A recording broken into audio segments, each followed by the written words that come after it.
पुस्तक 2024. माझे नाव अर्णवी विनोद पाटील. इयत्ता 3री. मी वाचलेले पुस्तक विषय मराठी. पुस्तकाचे नाव संस्कृती. या पुस्तकात संस्कृती व तिच्या आईची माहिती दिलेली आहे. हे पुस्तक गोष्टीरूप आहे.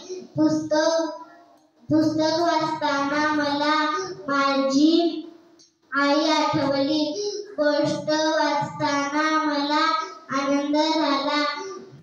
पुस्तकात विविध चित्रे दिलेली आहेत.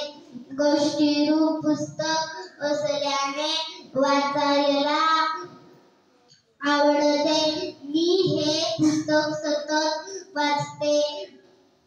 मुख्य पृष्ठावरील चित्र संस्कृती